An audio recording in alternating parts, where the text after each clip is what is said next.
Admiral Sarah Chun stared at the holographic display flickering before her, the crimson warning indicators casting harsh shadows across the command deck of the TS Prometheus. The message from the Galactic Confederation had arrived 3 hours ago, its ultimatum clear. Surrender all human colonies beyond the Sol system within 72 hours, or face complete annihilation.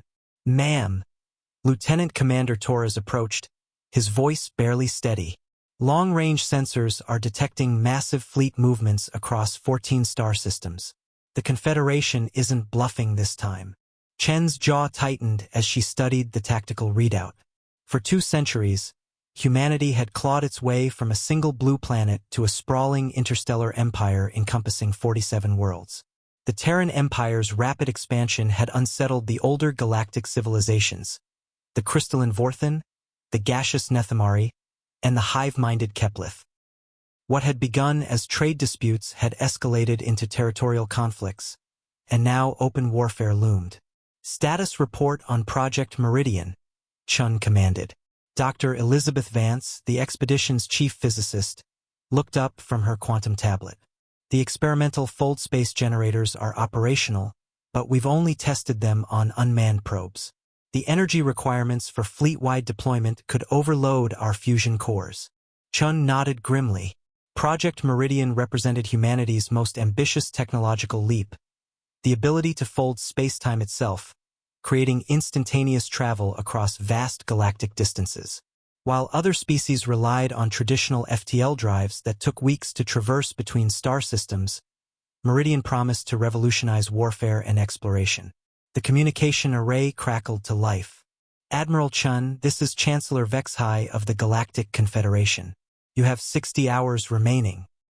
We have assembled a combined fleet of 18,000 vessels.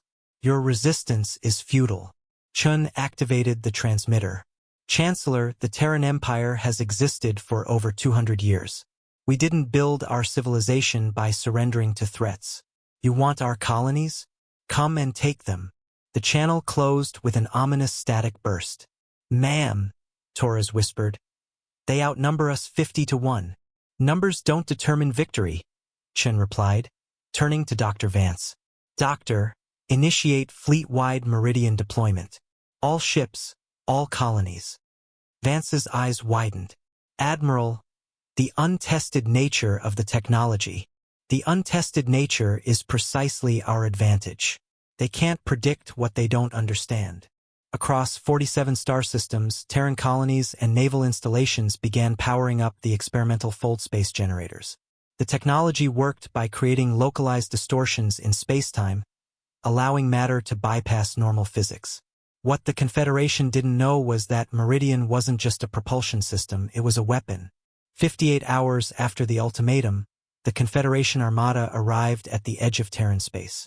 Their sensors detected the human fleet positioned defensively around key colonies, appearing hopelessly outmatched. Chancellor Vexhai aboard the flagship Eternal Dominion opened communications. Admiral Chun, this is your final opportunity to surrender. Chancellor, Chen's voice echoed across subspace. Let me show you why humanity doesn't surrender. Simultaneously across 14 battle zones, the Terran fleet activated Project Meridian. But instead of fleeing, they folded space around the Confederation ships themselves. The enemy vessels found themselves trapped in pocket dimensions, their weapons useless, their communications severed. Entire battle groups simply vanished from normal spacetime, suspended in quantum limbo. Within 6 hours, the most powerful military alliance in galactic history had been neutralized without firing a single shot. The few surviving Confederation vessels retreated in confusion and terror. Chun stood on her command deck, watching the tactical display clear of enemy contacts. Dr. Vance, how long can we maintain the fold space prisons? Indefinitely, Admiral. They're self-sustaining quantum bubbles. Then we negotiate from a position of strength. Chun activated galaxy-wide communications. This is Admiral Sarah Chun of the Terran Empire. We have demonstrated our capability. We seek peace, but we will not accept subjugation. The terms of engagement have changed. The Galactic Confederation would learn that humanity's greatest weapon wasn't their technology. It was their refusal to surrender their freedom, no matter the odds.